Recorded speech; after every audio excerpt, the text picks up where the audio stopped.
What if a simple act of kindness, something you did years ago and barely remember, what if that could change everything? Like ripple across time. Exactly. Leading to, say, inheriting a house somewhere unexpected, maybe Ibiza, and then that inheritance kicks off something. Well, something really strange.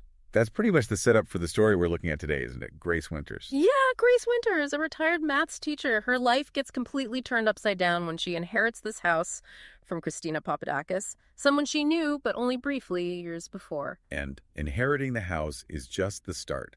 It triggers this cascade of increasingly bizarre and honestly profound events. It really makes you think about connections. And speaking of gaining insights and thinking critically, if you find that kind of thing interesting, you might want to check out Mindful Moment. Oh, the YouTube channel. Yeah, they use AI for book analysis, aiming to spark reflection.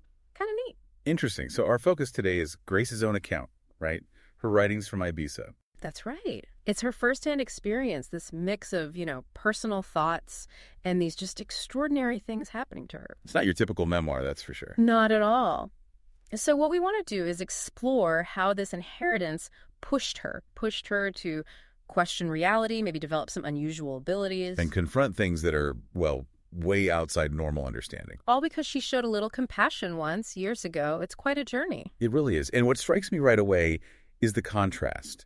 You have Grace living this quite logical, maybe even subdued life. Especially after losing her husband, Carl, and her son, Daniel, much earlier, there's a sense of loss there. Definitely. A deep sadness, a feeling of being sort of diminished, relying on the certainty of maths, perhaps. And then, bam, this completely unexpected gift from Christina. A gift born from that one act of kindness years before, inviting Christina for Christmas when she was alone. Grace herself kind of dismissed it at the time, didn't she? Called it a nothing, just watching TV, listening to music. But clearly, it meant something huge to Christina. Enough to leave Grace her house in Ibiza decades later. Accompanied by that letter, right. Full of thanks and these hints about Grace having untapped potential. Which brings us to the question, why Ibiza specifically? Yeah, the letter implies the location is vital. Christina says Grace will find peace here, but also that explaining why would sound insane. That's the word she used. Right, and she tells Grace to keep your mind open. That phrase keeps popping up. That's a warning or maybe an instruction manual for what's coming. And things do start happening almost the second she arrives. The sense of heightened awareness, like everything is happening at once. Overwhelming almost. Yeah. Even the taxi driver makes this offhand comment about needing luck at the small, decrepit house. A little foreshadowing, maybe. Possibly. And remember, Christina's letter wasn't just philosophical. It had specific instructions. Oh, right. Visit Atlantis Scuba, talk to Alberto, look at the seagrass. These aren't just suggestions. They feel like steps on a path Christina set up. She knew something was going to happen to Grace there. So that open-mind advice wasn't just casual, it was necessary. Absolutely essential. Because Grace, this woman grounded in logic and maths, starts encountering things that just don't make sense. Like the olive jar filling up with seawater on its own. Exactly. Or that flower, supposedly extinct, just reappearing in the garden. And the necklace. The St. Christopher necklace she thought was lost forever. Finding it again, spotting it in an online photo of the seagrass meadow Christina told her to look at. The probability feels, well, zero. It's fascinating how she struggles with it intellectually at first. She thinks about Georg Cantor, the mathematician ridiculed for his ideas about infinity. You can see her rational mind battling against these experiences that defy her whole worldview. It's not instant acceptance, it's cognitive dissonance. Big time. And then the strangeness ramps up when she meets Alberto Ribas at Atlantis Scuba. The smiling pirate with pet snakes. Yeah, and he speaks in riddles. The woman at the grocery store, Rosella, even warns Grace he's a madman. But Christina specifically told her to go see him. And Alberto drops these bombshells. He says Christina knew she was going to die. And then that cryptic line, some things can't be told. They have to be shown tomorrow, midnight. Talk about setting the stage. If you're finding this whole exploration of hidden connections and shifting realities interesting, you might also like how Mindful Moments on YouTube tackles complex ideas. Right, digging into things from different angles. Exactly. And our podcasts, well, we also try to unpack these kinds of fascinating topics, encourage different ways of thinking about things. So this meeting with Alberto, it feels like a real turning point. He's the gatekeeper, almost. The guide to whatever Christina intended. Seems like it. His whole eccentric vibe, the riddles, Mm. it suggests he knows more about what's going on. And that midnight meeting creates this real sense of anticipation. Pushing Grace further and further away from her logical comfort zone. You have to credit Christina's foresight orchestrating this. Absolutely. And then the midnight boat trip happens.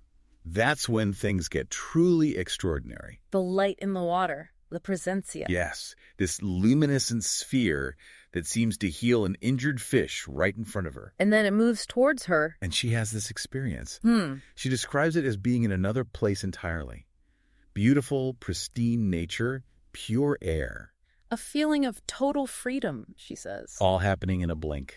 Like a shift in consciousness, maybe? Hmm. Or a glimpse of another reality. When she comes back to herself, she's told she had a fit, but medically, she's fine. And Alberto's explanation that La Presencia, the presence, favored her, that it had work to do. Which sounds completely impossible and hints at these extrasensory talents starting to emerge. And they do emerge, don't they?